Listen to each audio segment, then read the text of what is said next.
Hey, this is Mike Palmer. You're in for a treat today. This is a special edition of Trending in Education. Today, I'm sharing highlights of my visit to Chicago for Collegis and Google's event, Higher Ed Disrupted. Got a lot out of the visit, was fortunate enough to catch the Mets play the Cubs that night. As a Mets fan, the Mets were still alive and they won. Couldn't ask for much more.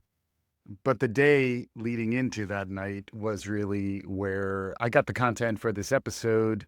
You're going to see highlights from 6 interviews. They begin with Kim Fahey, who is the CEO of Collegis, and then proceed through leaders at Google, folks at ASU's Ed Plus, Phil Hill, who's a higher ed market analyst, Dan Antonsen, who does data engineering, data science as a service for Collegis.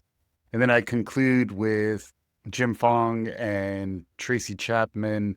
Not the fast car Tracy Chapman, but quite the Tracy Chapman nonetheless. This is Tracy who heads up academics for Collegis, where we talk about retention and some of the research that's dropping there. We'll cover all that and give you a sense of what it was like at Google's headquarters in Chicago back at the end of September. Hope you enjoy.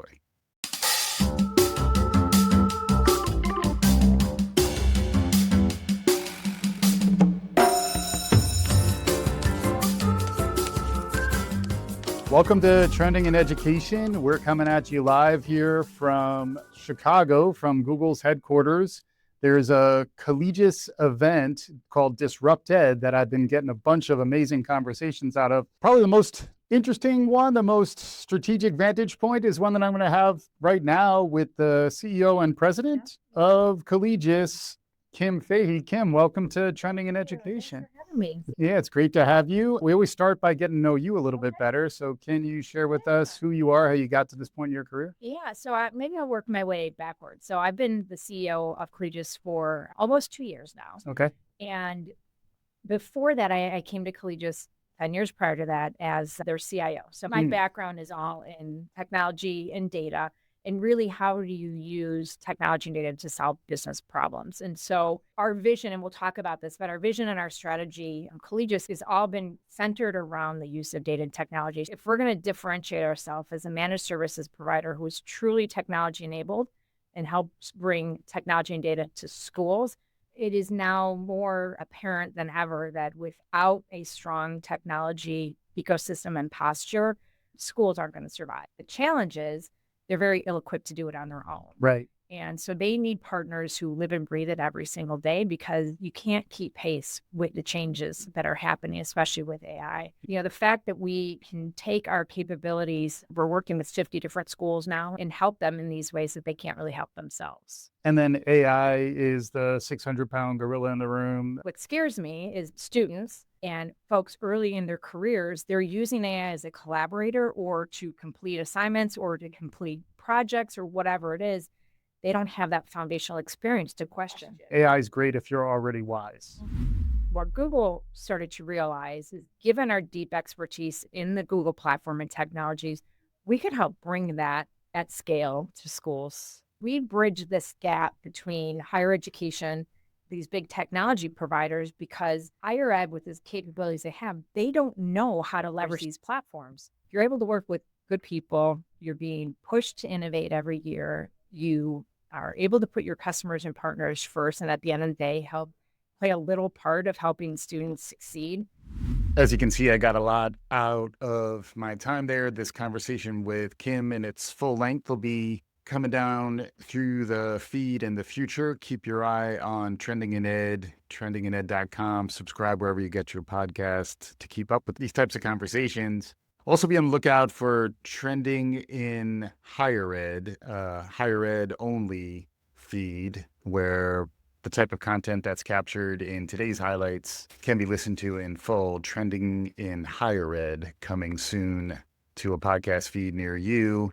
We were at Google's headquarters. It's pretty nice out there. We talked to Charles Elliott and Matt Lachey about the work that Google's doing and how Collegis is helping put that into action across universities across the U.S. Let's listen a little bit to my conversation with Charles Elliott and Matt Lachey.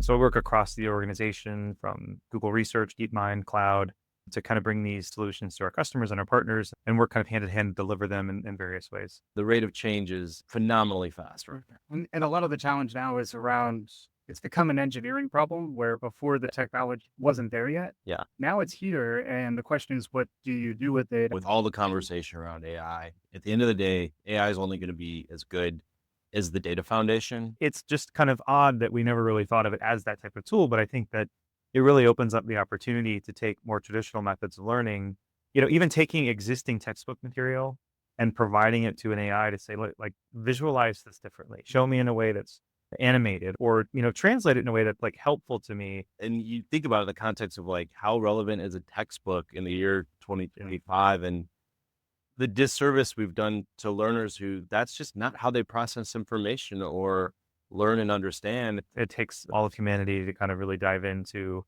not just what's new, but what's important and making those connections between humans and interests and other humans. Translation has been a barrier for a long time. Just the idea that that becomes so much more accessible now. Like, how do we get you involved in understanding that language and the kind of the nuance, right? To me, the AI is like, this is a great equalizing moment. I kind of like said in my keynote, it's such an interesting time to go explore new ideas too. You can vibe anything these days, I feel like, with AI. But in all seriousness, I think we have an interesting opportunity, and like people become passionate about the work they're doing, whether they knew that to begin with or they just inherently become quite passionate. And I just think the experiences, I mean, who knows, right? Who knows how many apps someone might create. We also do caution people, like there is a limit. You definitely don't want to, over-index on the vibe coding thing. But if I need a tool, right, it's a sentence away. I've heard it described as shifting from scarcity to abundance thinking. Stuff that maybe was critical before is perhaps taking a back seat, and things like curiosity and getting your hands dirty with these tools is becoming more critical. Kind of this notion of, I want to go into an accounting class, but I really want to leave with not just knowing what accounting means, but like, where does AI live in that space? It's certainly shaping conversation now, but it's going to continue to shape the way we think about how lecturers and how like curriculum is shaped in the future. That learning can come in so many different forms. And frankly, you can't teach skills for today's economy in a 4-year degree and expect them to be relevant even at the end of that degree path. Consider, should we teach AI? Well, how do you build a curriculum around that when Google's released 300 AI products since the start of the year? My one piece of advice is keep showing up. Don't hide from the reality. Yeah. Part of the job of a leader is to address the complexity, address the hard things. Now's the moment to really be just incredibly passionate about the problem. My optimism is I have not seen more urgency in our sector to evolve than I have in the last year. I think there's finally acknowledgement that the way we've always been doing things is just not a sustainable way to exist. Not all AI tools are built the same. That's one really critical piece as it relates to data and data security and being responsible with data. The human in the loop is so critical, and just being kind of responsible, own your role as it relates to using the tools. That's going to lead to success at some point. That was fantastic stuff with Charles from Google and Matt from Collegis talking about AI and the work that Charles is doing at Google, how Collegis is helping with that, and how they're thinking about innovation and what the future might hold for higher ed. When you talk about innovation and you talk about disruption in higher ed, Michael Crow and his work at ASU, Arizona State University, their online program that was really the first MOOC in a lot of ways, or the first sort of blend of brick and mortar higher ed program that then opened up to the possibility of online many years ago. Michael's continued to be innovating. He's been doing a lot of that work through a program called Ed Plus at ASU. I was fortunate enough to have Casey Evans and Amanda Gully on to talk about the work that they're doing at Ed Plus and how the way ASU is thinking can perhaps inform how the rest of us can think about how disruption might play forward and how you might get ahead of it as you think about the future of higher ed. Hope you enjoy. I actually got into higher education by accident. I was hoping to be a lit professor and kind of stumbled out of that into being an academic advisor, and that's where I started. EdPlus at ASU is an innovation arm of the university focused on digital teaching and learning. So really anything that touches that space is through EdPlus.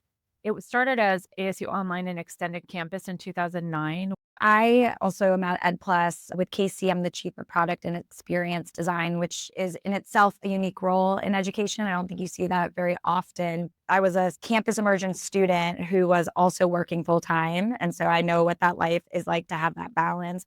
My identity at that point was I was a softball player. And so I was my bachelor's in kinesiology. I wanted to be a physical therapist. Scale is not the only goal. We have to maintain quality. And I would be remiss if not saying that he is a dynamic leader. I don't think anyone in higher education looks like Michael Crow. He is a lifetime kind of person, right? Once in a lifetime leader in higher education. Huge disruptor. And the ASU charter is 46 words, but it says that we're going to be measured by who we include, not who we exclude, and how they succeed.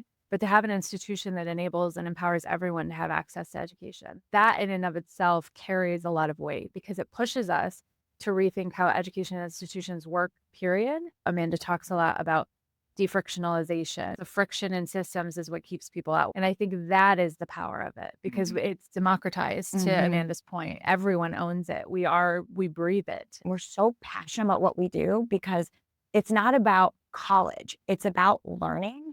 And it's about education. And I think when you look at the world and what's happening right now, we believe that education is the resource that the world needs.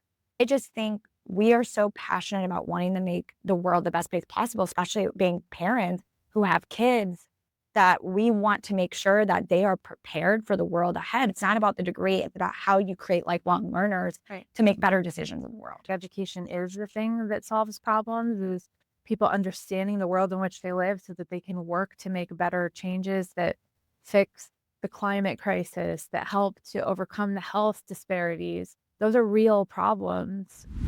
Just from a human perspective, change is hard. Stasis is preferred. AI is a disruption. To your point, it is speeding up progress in ways no one has ever, unheard of. So why do I need to go to higher education institutions to learn things? What is the benefit and the power of a higher education institution when labs of research are actually building AI to help them research? The human intelligence is augmented. We have to figure that out because, to your point, you can use AI really poorly. You can be very bad with it, but you can actually also be super powerful with it. And I think, how do we acknowledge what it means, especially, again, going back to the comment of why is ASU trying to reach so many students? Well, that's actually 200,000 students is nothing compared to the 43 million Americans. We're in a paradigm shift right now. And I don't know if people have the answers. Instead of being vulnerable enough to say, that's what I was going to say. Let's come together. Because it takes all of us. And I think that is the problem. It's like you should want people to have a diverse set of skills. You should want them to major in a variety of things because that's what actually makes the world vibrant and meaningful. You have to decide you're going to serve all the students. That's the first, and build models to do it. You have to understand those students. The 43 million Americans, though, the other thing is you have to acknowledge that maybe we're part of the reason why, maybe a big part of the reason why those students don't have degrees. We just need to rethink systems that enable people to empower them forward. The purpose of research, Dr. Crow has been talking about a lot. We don't talk about research in public institutions or research institutions at all. The research in those institutions are what actually create the disruptive innovations that happen across the globe. Why would we want people to not lean into their passions, to use their passions to make the world a better place? So imagine if your degree was, instead of here's 120 credits, go get it, it was here's a problem you want to solve. Here are all the toolkits you can use to solve those problems. Education is power. The paper ceiling is real. People are locked out of jobs when they don't have degrees. Every human should have access to a quality education. And we need to make it work for them. And we need to reach them and help them to understand how it will empower them. And we can do that together. Really had a great conversation there with Casey and Amanda following their keynote in the morning. What's amazing about doing this at a conference like this is that you can really get a mini season, like a mini series worth content together by interviewing everyone who's speaking at a conference. So if you have ideas for me, if you're hosting a conference and you're interested in this type of programming, reach out to me, find me on LinkedIn. That's probably the best place to hit me up. And I'd love to explore doing more of this. I have a few more of these types of conferences on the horizon, and it's really just a wonderful way to capture the thinking across a whole bunch of folks and to do it in person, which really is still more meaningful than a lot of the great stuff we capture on Zoom. It just feels different. In addition to the conversations we had with folks in Google, folks at Collegis, folks who are doing interesting work around AI and the future of higher ed disruption, it was great to get some time with Phil Hill, who's one of the real leading analysts of the higher ed marketplace. He's been doing this work for many years. I got some time with him to get his perspective on this stuff. Pay attention to the Trending in Ed feed. Trending in Higher Ed is coming, and we will certainly be releasing the entirety of this conversation in coming weeks and months. But for now, here's a taste of what Phil Hill and I got into as part of Disrupted, Collegis and Google's event out of Chicago back in September. I like to look at messy, complex situations and figure out what are the real drivers. Higher ed's different. I cared about the education side. So even though it's a difficult market, that's what I want to focus on. Gen AI is bigger because it is changing the whole notion of how do you assess when there's so many tools that can be used to automate answers, and that's going to force a change in how we think about assessments. That is huge. Right now, we're seeing a cratering of the job market for early career people. Part of my optimism is the nature of change, because you go to these conferences, you talked about disruption, you talk about change. Part of my optimism is the fact that the changes we're hitting today with Gen AI, with the demographic cliff, with the regulatory environment, the acceptance of online, means that we are now seeing the possibility to fix things we've talked about for 30 years. The barrier to innovation is being removed, and it's more the risk is flipping to sticking with an old model. It's becoming riskier than that ability to move. How do you take a nonprofit school, a traditionally designed school, and convince them to serve working adults? COVID forced almost every school to go online. So there needs to be a rethink or an evolution of OPM models. My argument has been the old model's not going away, but you're getting a lot more options now. Yeah. And then the drive to innovate is perhaps higher than it's ever been within higher ed. If you look at the combination of the demographics and some of the financial challenges, the regulatory challenges that you're describing, and then these new technologies coming online. What gets in the way is that academic culture, the way it's been built up into individual silos and the way we assume faculty work, that's what gets in the way. What is the biggest recommendation? That comes back to the leadership. You've got to have a mandate for change from the top. And that doesn't mean that the leader of an institution has to dictate what's there, but they have to create an environment to enable the people beneath them. So it's really a change management opportunity. So yes, you can have training. It can happen within these giant companies, but there is still a need for the core providers, the colleges and universities, for them to be part of the change initiative. So the real exciting thing is more of the partnership stage where, a large company and a school work together and they say, well, if that's what you need to hire students and we can provide it better, now we're still involved, but then you need to hire. So it's at the partnership level. People focus too much on the political turmoil, and I think there needs to be more focus on the underlying structure of education and viewing this as an opportunity to do the things that you wanted to do for 10 years.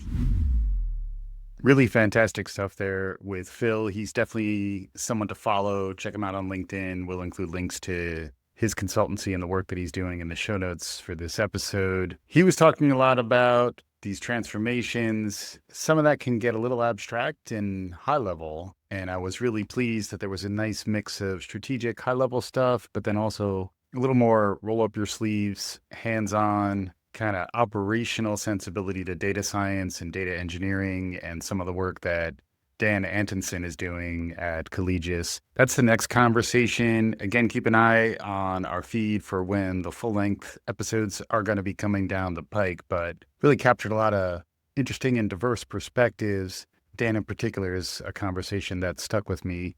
I hope you'll enjoy what you hear now. Being a technologist and a self-proclaimed data geek, wanted to get my hands on data beyond, Google Analytics Yeah. and e-commerce data, student success and the learning, and just kind of organically over the last decade now, kind of built a data squad. So today I lead a data and analytics team. We do a lot of data engineering, helping schools collect the right data, connect it, centralize it, and then building applications on top of that. The title AI ready or AI reckless, it's implying that people can maybe move too fast and sort of think they're ready for AI when they're maybe not understanding what's going on under the hood. I think what happens is there's kind of almost a language gap where schools and individuals, they'll say things like, oh, well, it's in the CRM system, or, oh, we don't have that. We have a problem in this system. But nobody is really taking the time to like sketch out, like, this is what I mean. This is what I'm talking about. There's no silver bullet there, but Right. like you have to start the conversation with a blueprint. And I think schools really need help doing that. Growth is kind of a McMansion process. Like you're kind of snapping new things onto old things, and each system you connect to has different databases and attack surfaces for cybersecurity and Yeah. all sorts of complexity to it.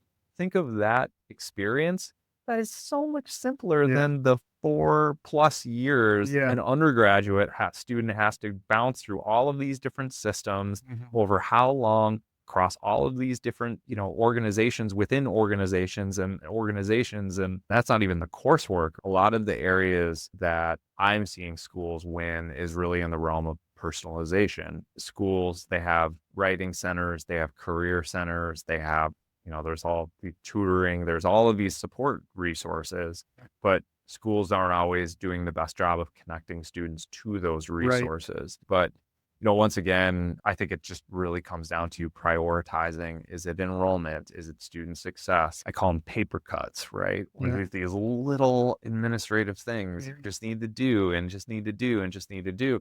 And then those things kind of compound on 1,000 each of other. them come Yeah, together, and suddenly you're dead. Exactly. So it's not just where can it work from a technology standpoint, but also where does it work from a human standpoint? Because a lot of the use cases that I'll get asked about in student success is how do we use AI in student success? With student success, especially, the challenges are really human. Like it's somebody struggling with like food insecurity, Yeah. housing insecurity, or transportation, learning disability, Yeah. family obligation. You can't automate your way out of that. Mhm. I would just say, AI is obviously not going to go away. And I think, again, this kind of systems thinking is going to be the way to really kind of embed it and wrangle it and put it in the right hands. And still a lot to figure out. It's an interesting time to be alive. It certainly is an interesting time to be alive and thinking about the future of higher ed, especially if you're curious and you're getting your hands dirty, you're willing to embrace complexity, adopt some systems thinking. Really interesting stuff. The other piece to the puzzle is, what is the research telling us, and where do we look to get that type of information we need to support our decision making and make a case for the type of strategy and moves that we want to make to change higher ed. That's where my conversation with Tracy Chapman and Jim Fong on the research they've done on retention in higher ed comes into play. And retention's a topic that's come up a pretty good deal here on Trending in Ed when we talk about higher education, where it's not just admitting students, it's figuring out how do we get them all the way through. You heard earlier the number, 43 million students. That's referring to, in the US, the 43 million adults who have some college but no degree. That's a problem. Who are those people? How do we reach them? What went wrong that made them leave their higher ed path before they completed? How does higher ed flip that script, start retaining them, and start moving towards a more positive set of outcomes? That's what I got into with Tracy and Jim. That's what's up next. Hope you enjoy. We really settled on retention as our research topic for this year. A lot of it is because when you look at higher ed over the last, let's say, 3 decades, the focus in higher ed has really been on increasing access and enrollment growth. And Yep. it's happened. When we look at the current landscape and into the future, that focus is really shifting to looking at regulatory changes, accountability, and really helping parents, students, and the public and regulators understand the value of higher education. Yeah. So as we think about the enrollment growth that has happened over the last 3 decades, we've really tried to open up the aperture of higher ed. In addition to first-time, whole-time students, right? Focusing on admitting more first-generation students, more adult learners, more students from different backgrounds. And as we've admitted those students, we have a moral obligation, in my opinion, to do everything that we can do to help get those students across the finish line. Right.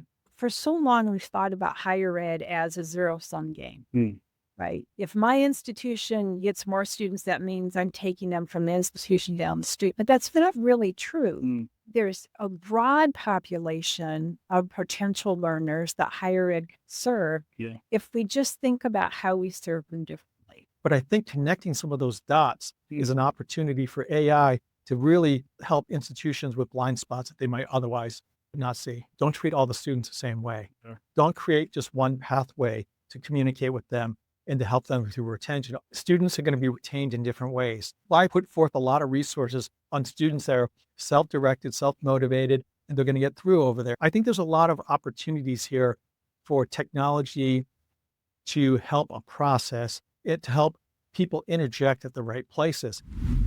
There you have it. You've now heard from everyone I met with when I was in Chicago for Collegis Higher Ed Disrupted conference back in September. Some really deep conversations. I look forward to sharing more of all of that with folks down the line.